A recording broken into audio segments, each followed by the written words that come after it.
Bazen bitan, ahatetxo itxusia.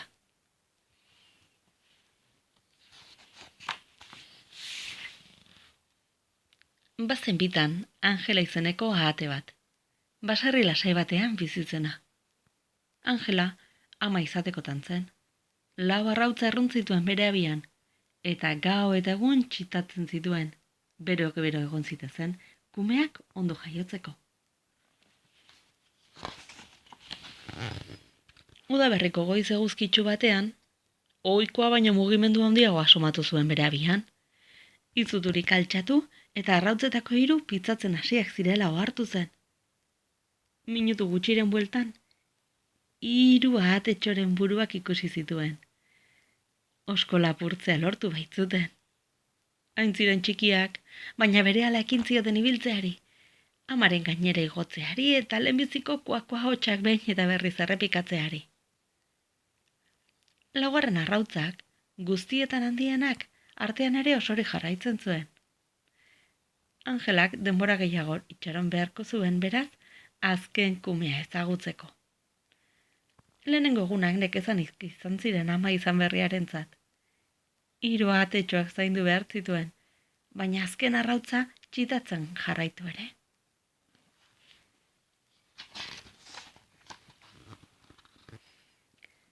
Aste batzuen buruan ohartu zen pitzadura bat egintzela arrautzaren azalean. Zeinak azkenerako oskola osorik zatitu zuen. Bapatean, hile gutxiko ahatetxo batek zabaldu zuen bere burua. Gainerakoa baino desende handiagoa zen, kolore grisaxkakoa. Ama potzez txoratzen zegoen. Azkenean jaio zen 9. kumea. Besteak ez bezalakoa izanagatik zoragarria iruditu zitzaien ahatetxo hura ere. Kuasi izena jarri zion. Ahateen hizkuntzan, zain edukitzen dituena esan nahi baitu.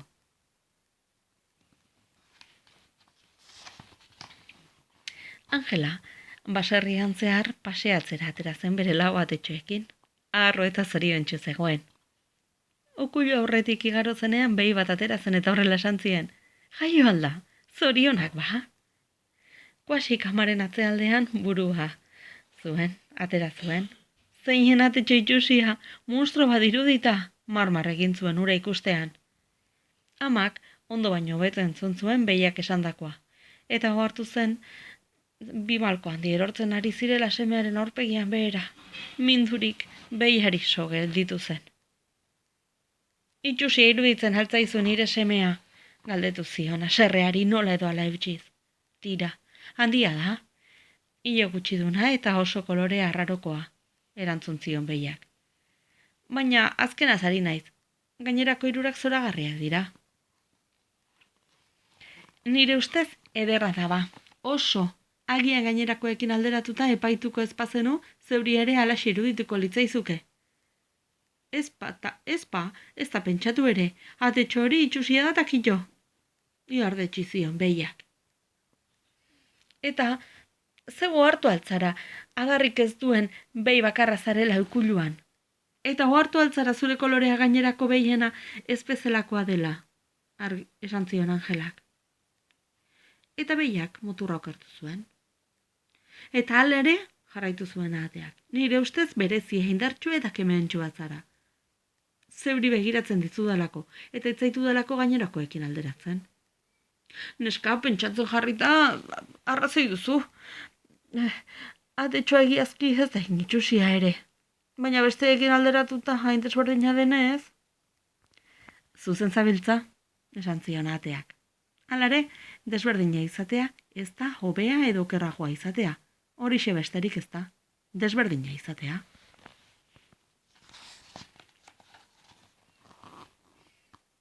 Aurrerago zaldi baten paretik igaro ziren. Ikusi zituenean irrintzi indartsu bat egin zuen zaldiak, eta ahatetxoak beldurtu egin ziren. Guztiak hasi ziren lasterka, baina iesean kuasik estropezo egin zuen eta lurrera erori zen. Itxusi izatez geraz gainera, baldarra ere bada ahatetxo hori. Bota zuen zaldiak oihuka inolako koplari gabe. Angela pausua eten zuenaren aurrean eta horrela esan zion lasai asko. Baldarak iruditzen altzaizkizu nire semeak. Ez, azkena baino ez, erantzun zion zaldiak. Ez daki lasterka egiten. Gauza eza da. Hori diozu agian lasterka joateko duen gaitasuna epaitzen ari zarelako, eta zu zer moduz moldatzen zara igerian. Ui, erdi-pordi, ez alduz ikusten zaldia naizela. Ikusiko ez dut, ba? Berehala, behar bada zeu zara konturatu etzarena, bera ez dela zaldia jatea baizik, eta zoragarria da, uretan nola igeri egiten duen ikustea. Zaldiak berehala ulertu zuen Angela. Angelak zer esan nahi zion. Guztiok ez ditugu gaitasun berberak, egin zuen gogo eta. Arrazi duzu, barkaidazu. Ni ez, baina bera ziur asko minduta egongo da. Asko sentitzen dut, kuasi, edonori gerta dakioke estropezuarena. Oiloekin ere, antzeko zerbait gertatu zitzaien, eta txerriega itzespenez begiratzen zioten atetxoari gugurutzatzen ziren guztietan. Angelak egunak eta egunak igaro zituen kuasi defendatzen. Normalean, baserreko bizilagunek egoera ulertez zezaten lortzen zuen, eta horreritziak zituztela onartu behar izaten zuten guztiek. Pixkanaka, egoera normaltzen joan zen. Baserreko animalia bakoitza bere ritmora. Atetxo arraroura komunitateko kide moduan onartzen joan ziren, eta purka-purka ura maitatzen ikasi ere bai. Kuasi azkenean, pozik aritzen azten. Harik eta eskolara joateko unea iritsi zen arte. Gogo bizia zen uretako dantza eskoletan, mokoarekin zomorrak harrapatzen ikasteko saioetan eta arrainen artean murgiltzean egiteko ikastaroetan hasteko. Urruneko baserrietako beste ate batzuk, harrak zein emeak ezagutzeko irrikaz ere bazegoen. Angelak eskolaraino lagundu zien bere lau atetxoei. Egun ona opatu eta muxo handi bat eman zien, baita xixario gitarteko bana ere. Eta antxe zeuden, aurrenekoz, Laurak bakarrik munduari aurre egiteko prest, amaren babesi gabe. Aurretik ikusi gabeko ahate ugari zeudenan. Batzuk handiak ziren, txikiagoak besteak, argiak, ilunak, betaurreko dunak, lumaskokoak zein gutxikoak. Elkarrekin hitz egin eta jolasean ari ziren, barrez lehertuz eta gauza ugari ikasten.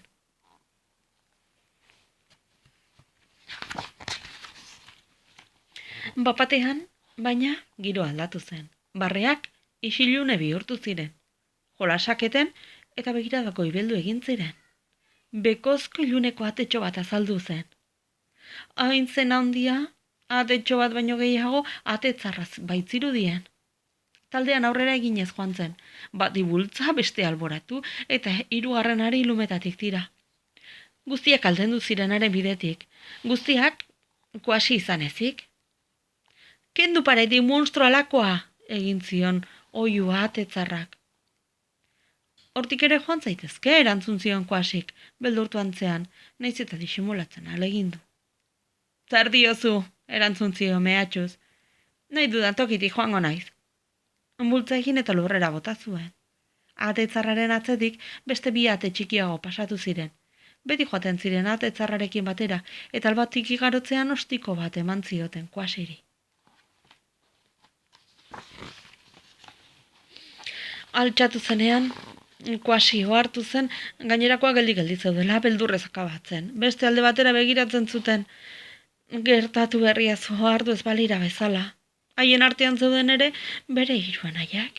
Hiruretan txikienak ezin izan zuen begirada altxatu ere egin, lotxaren lotxaz.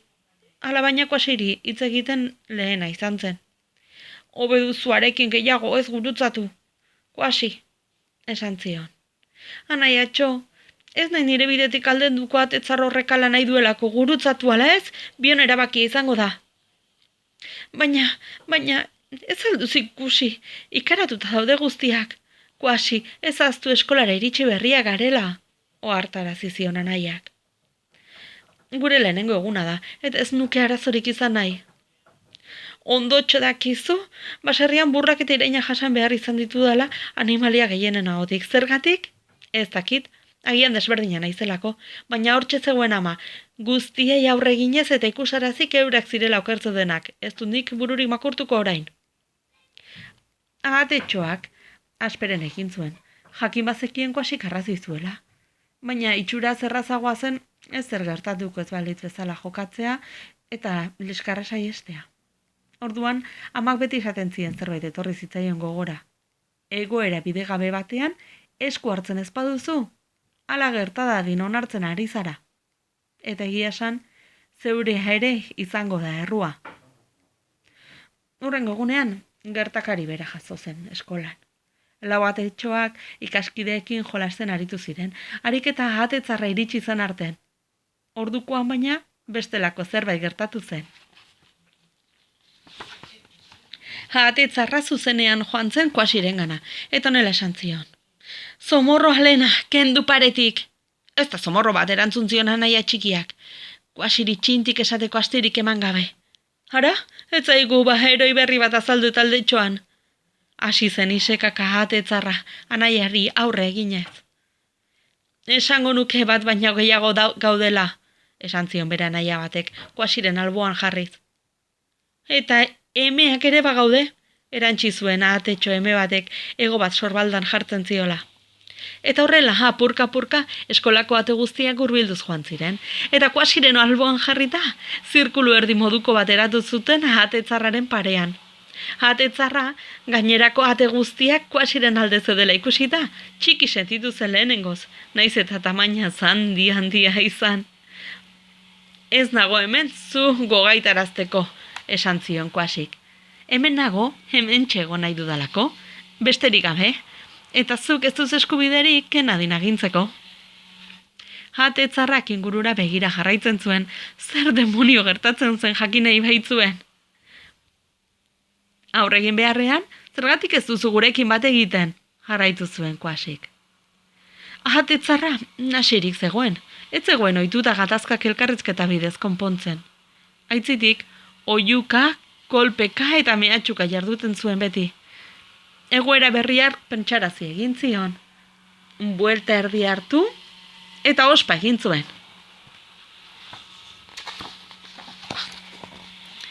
Egun hartatik aurrera, bizikidetza askoz ere xamurragoa izan zen eskolan.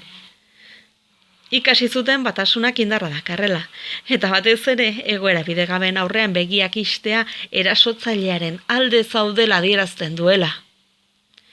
Azkenean, kuasik hainbestetan ahatetxo itxusi deitzen ziotela entzun berri izan zuenak, bizimodu lasai eta zoriontsua izan zuen.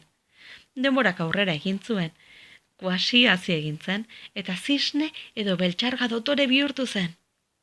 Argi dago, okerren baten eraginez iritsi zela bere arrautza Angelaren abiara. Alabaina, kuasirentzat huraxe zen bere familia.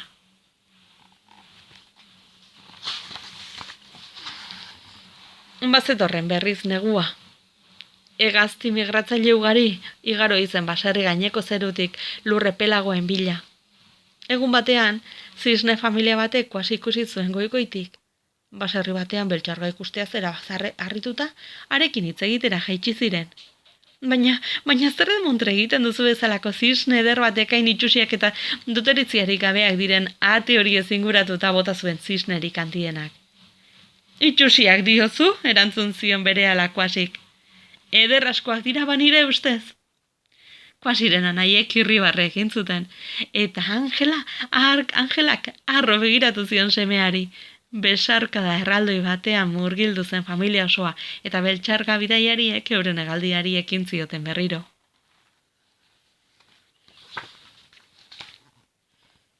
Zisnerik txikienek, goran zihoazela, atzera begiratu zuten, eta kuasik arrazoi zuela pentsatu zuten. Ahateaiek ez ziren hain itxusiak ere, eurak ez bezalakoak ziren, baina bereziak eta bakarrak. Eta hau alabazan edo ez bazan, sardadilak alabazan, eta irten dadila ipuñaren bertsio berria derioko plazan.